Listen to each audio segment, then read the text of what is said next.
So, a lot of reason for ableism as autism is the fact that when society's rules that were written for so-called, quote, normalcy, it was written during a time when disabilities were unheard of.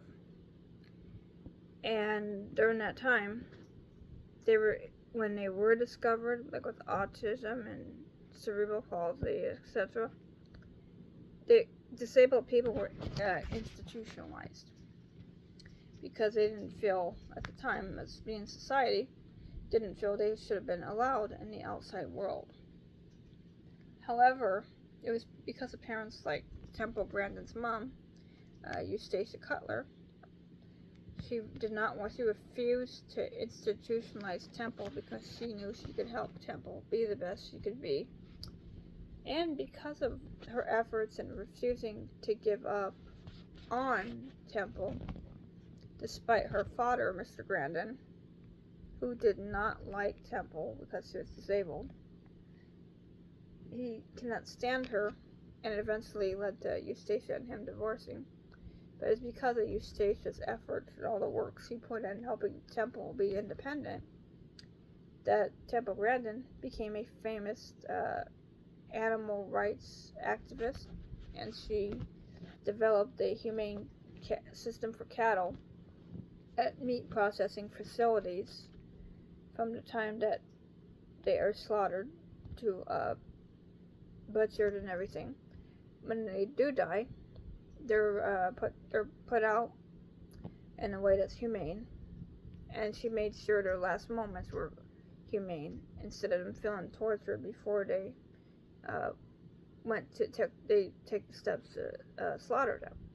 And many places use Temple Grandin's ways of doing that she designed and developed herself, because Temple Grandin's autism brain was able to visualize thinking in pictures, which I think in pictures in different ways too, with my autism, but many places adopted Temple Grandin's practices of humane treatment for those things, and a lot of them have switched to that way of doing it, and it was because of Temple Grandin's autism brain that she was able to design it.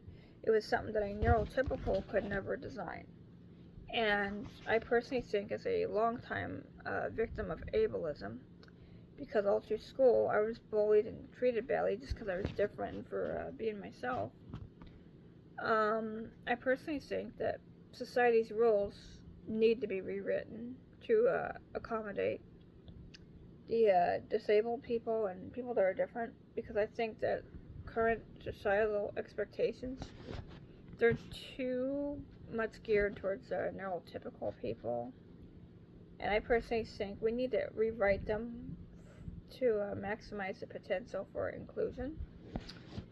And I think they're too outdated for 2025 with so much diversity with abilities and orientation and ethnicity and stuff. I mean, I think we're at the point, especially with such a higher influx of autism and ADHD being diagnosed as a result of improved diagnostic criteria and things like that, it's time to rewrite the rules of society, because we aren't accommodating enough neurodiverse people, especially autistic people, which is the most widely discriminated disability.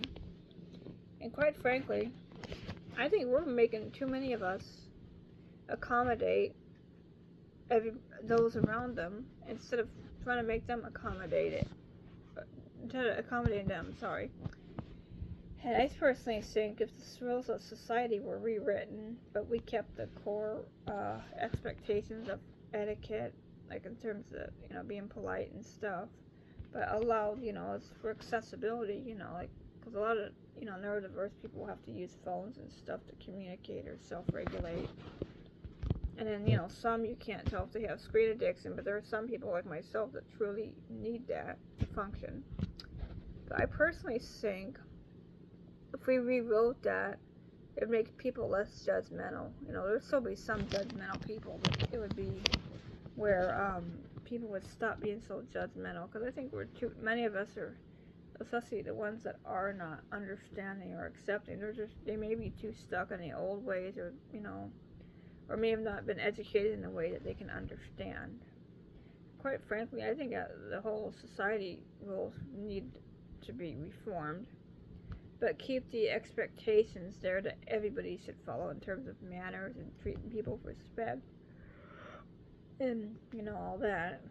But for the accommodations and stuff that may be weird, we need to write that, and other things that are okay to do that help people, like what I've described. Those need to be written into rules of society that would be allowed, as opposed to just being judgmental and mean to people just for being themselves. And I hope one day to help make that happen, along with making special interest abuse a crime, because that's a person's identity as a neurodiverse person. And I say neurodiverse because it's, people who are neurodiverse but, not autistic have them too. But anyways, thanks for watching, and I hope you enjoy my content.